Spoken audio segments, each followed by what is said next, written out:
Hello friends, welcome back to my channel. ముందుగా ఒక చిన్న మాట అండి. పక్షులకి మీ ఇండో ఏరియాలో టెర్రస్ మీద వాటర్ పెట్టండి. స్టే డాగ్స్కి మీ కాంపౌండ్ వాల్ దగ్గర వాటర్ పెట్టండి. ప్లీజ్ తప్పకుండా పెట్టండి. Now let us start. ఈ వీడియోలో మనము చిక్కుడుకాయతోటి తీపి కూర ఎలా చేయాలో చూద్దాం. సింపుల్గా చాలా టేస్టీగా ఉంటుంది. ఎప్పుడు పచ్చిమిరపకాయలు కారమో లేకపోతే ఉత్తినే పోపు వేసుకోవడం అలా చేస్తుంటాం కదా, అలా కాకుండా ఇలాగ తీపి పెట్టి చేస్తే కూడా చాలా బాగుంటుంది. ఆ తీపి కూరని ఇప్పుడు సింపుల్గా ఈజీగా ఎలా చేసుకోవచ్చో చూద్దాము. చాలా ఎమ్మీగా ఉంటుంది. చిక్కుడుకాయ తినని వాళ్ళు కూడా చాలా ఇష్టంగా తింటారు. పిల్లలు పెద్దలు అందరూ చాలా ఇష్టంగా తింటారు ఈ కూర. ఇప్పుడు ఎలా చేయాలో చూద్దాం. ఫ్రెష్ చిక్కుడుకాయలు తీసుకుని ఇలాగా వాష్ చేసేసి క్లీన్ చేసేసుకున్న తర్వాత వాష్ చేసేసి ఇలాగ అన్ని చాప్ చేసి పెట్టుకోవాలి. ఇందులో పురుగులు ఉంటే జాగ్రత్తగా చూసి ఇలా క్లీన్ చేసి చాప్ చేసుకోవాలి. చేత్తోని తింపేసుకోవచ్చు, చాప్ చేయనక్కలే చేతితో తింపేసుకుని ఇలా రెడీ చేసుకోవాలి. వాష్ చేసిన తర్వాత కట్ చేసుకోవాలి. వాష్ చేయకుండా కట్ చేయకూడదు. పెద్ద నిమ్మకాయ సైజ్ చింతపండు తీసుకుని నానేసుకోవాలి. ముందుగానే మనము మామూలు నీళ్ళని నానేసుకోవాలి. వేడి నీళ్ళు అక్కర్లేదు. ఒకవేళ మనకి టైం లేదంటే కొంచెం వేడి నీళ్ళు పెట్టి నానేసుకుంటే త్వరగా నానిపోతుంది. లేకపోతే మామూలు నీళ్ళని నానేసుకోవచ్చు. మనం స్టార్టింగ్లో నానేసుకున్నామంటే మనకి నిమ్మకాయ చింతపండు రసం వేసే టైంలో నానిపోతుంది. అప్పుడు రసం తీసి పెట్టేసుకుని చిక్కటి రసం వేసేసేయాలి. బాండీ పెట్టుకుని బాండీ వేడైన తర్వాత 2 టేబుల్ స్పూన్స్ ఆయిల్ వేసుకోవాలి. ఎక్కువ నూనె ఏం పట్టదు. 2 టేబుల్ స్పూన్స్ ఆయిల్ వేసుకుంటే సరిపోతుంది. ఇలా 1 టేబుల్ స్పూన్ శనగపప్పు వేసుకోవాలి. 1 టేబుల్ స్పూన్ శనగపప్పు. పోపు కొంచెం ఉంటేనే బాగుంటుంది. 1/2 టేబుల్ స్పూన్ మినప్పప్పు, 1 టీ స్పూన్ జీలకర్ర,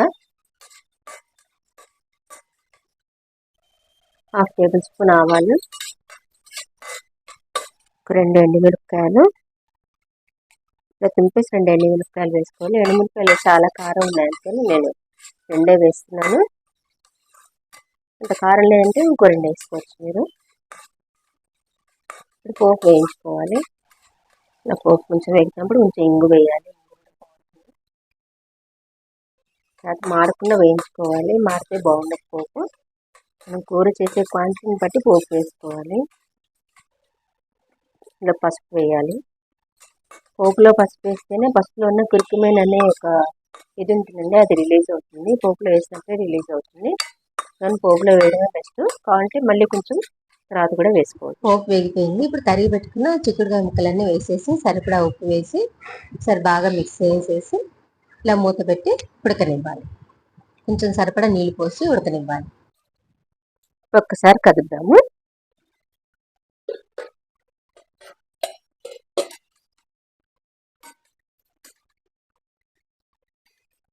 ఇలా కదపడం వల్ల బాగా త్వరగా కుక్ అయిపోతుంది.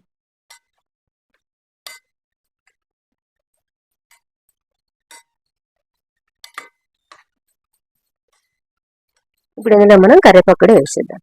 కరివేపాకు ఇలా కట్ చేసి వేసుకోవాలి, అప్పుడు ఫ్లేవర్ బాగా వస్తుంది. వేసేసి ఒకసారి బాగా కలిపేసేసి మళ్ళీ ఉడకనిద్దాం. ఈలోపు మనం చింతపండు రసం తీసిపెట్టి రెడీ చేసేసుకుందాం.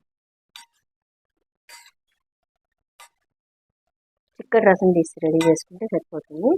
నేను ఎక్కువ నీళ్ళు పోసా అనుకోండి చాలాసేపు ఉడకాల్సి వస్తుంది. బాగుండదు కూడా, చప్పబడిపోతుంది కూర ఎక్కువ నీళ్ళు పోసామంటే. మూత పెట్టేసేసి మళ్ళీ ఉడకనిద్దాం. ఇప్పుడు ఒక్కసారి మళ్ళీ కలుద్దాము.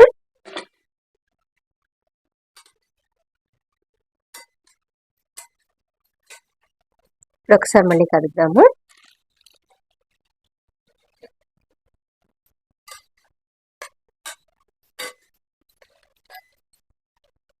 ఒకసారి చెక్ చేద్దాము.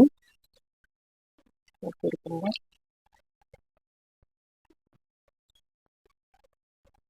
ఒక్కైతే ఉడికిపోయింది. గింజలు కూడా ఉడికిపోయాయి. చిన్న పెద్ద ఉన్నాయి గింజలు, అందుకని ఉడికిపోయాయండి ఇవి. ఇప్పుడు నేను చింతపండు రసం వేయాలి. 1 కప్పు చింతపండు చిక్కగా తీసుకున్న చింతపండు రసము అండ్ 150 గ్రామ్స్ బెల్లం వేసుకోవాలి. వేసి బాగా కలపాలి.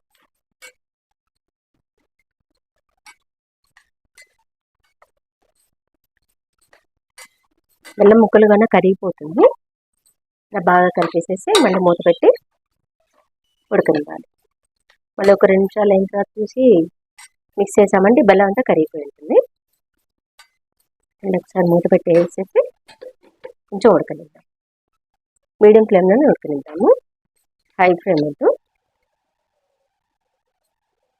ఒకసారి మళ్ళీ కదుద్దాము. చూసారా బెల్లం అంతా కరిగిపోయి నీరుగా అయిపోయింది. చింతపండు రసం అంతా కూడా ఇందులో బాగా ఉడకాలి. ఇందులో ఇప్పుడు చాలా ఎమ్మీగా ఉంటుంది. మేము కొంచెం బెల్లం ఎక్కువ తింటా అంటే కొంచెం బెల్లం కూడా వేసుకోవచ్చు, మీ స్వీట్నెస్ తగ్గ. ఇప్పుడు కొంచెం హైలో పెట్టచ్చు, అంటే బాగా నీరు వచ్చింది కదా. బాగా నీరంతా ఇదేంత వరకు ఉడికించాలి.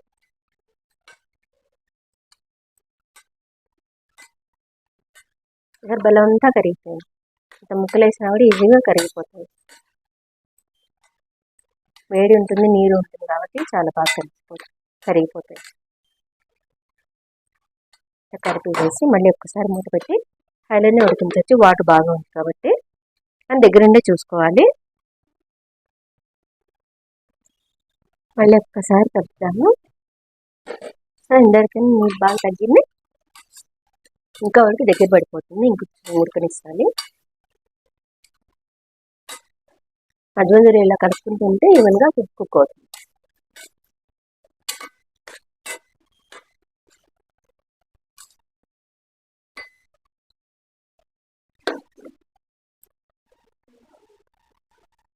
ఒక్కసారి మళ్ళీ కలుపుతాము. నీరు బాగా తగ్గిపోయింది. నీరు తగ్గే కొద్దీ కొంచెం మనం ఫ్లేమ్ అడ్జస్ట్ చేసుకుంటూ ఉండాలి. హైలో పెట్టేసామంటే నీరు తగ్గిపోయిన తర్వాత ఇక పక్కనంతా మాడిపోతుంది. కొంచెం సేపు అయితే అయిపోతుంది ఇది. మళ్ళీ ఉప్పు ఏమన్నా సరిపోలేదు అనుకుంటే ఈ స్టేజ్లో మనం చెక్ చేసేసుకుని ఉప్పు వేసేసుకోవచ్చు.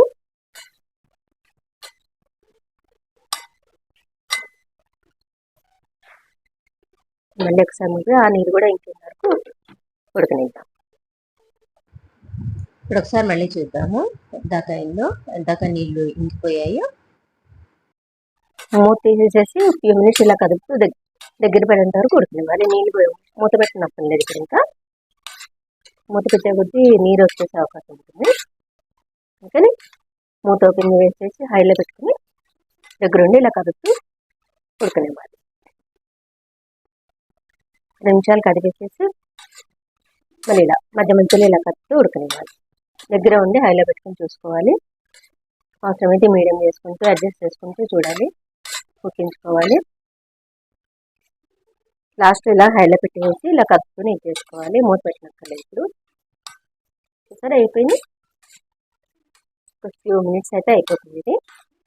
ఈ నీరు కూడా అయిపోతే దెబ్బలు లేకపోతే చల్లారిన తర్వాత నీరు వచ్చేస్తుంది. 5 నిమిషాల్లో మూత పెట్టనక్కర్లేదు, దగ్గర ఉండి ఇలా కదుపుతూ ఉడకనివ్వాలి. సరే ఈ నీరంతా అయిపోయింది. స్టవ్ ఆఫ్ చేసేసి సర్వింగ్ బౌల్లో తీసుకోవాలి. ఇలా ప్రిపేర్ చేసుకున్న కర్రీని సర్వింగ్ బౌల్లో తీసుకుంటే మన యమ్మీ చిక్కుడుకాయ తీపి కూర అంటే బెల్లం పెట్టి చేసిన కూర రెడీ అయిపోతుంది. చాలా టేస్టీగా ఉంటుంది.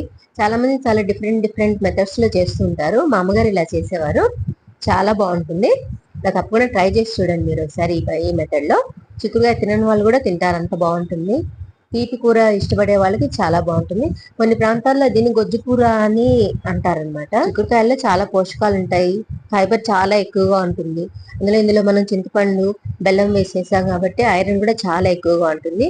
చాలా హెల్దీ రెసిపీ ఇది, తప్పకుండా ట్రై చేసి చూడండి ఈ రెసిపీని.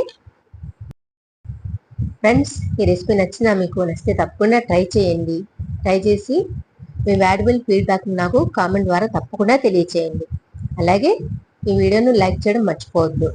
అలాగే మీ ఫ్రెండ్స్కి, రిలేటివ్స్కి అందరికీ తప్పకుండా షేర్ చేయండి. మరిన్ని ఎమ్మీ రెసిపీస్ కోసము, కొత్త వీడియోస్ కోసము ఈ ఛానల్కి తప్పకుండా సబ్స్క్రైబ్ చేయండి. అలాగే పక్కనున్న బెల్ ఐకాన్ యాక్టివేట్ చేసుకుంటే నేను వీడియో వేసినప్పుడల్లా మీకు నోటిఫికేషన్ వస్తుంది. Friends, thank you very much for your valuable time and support.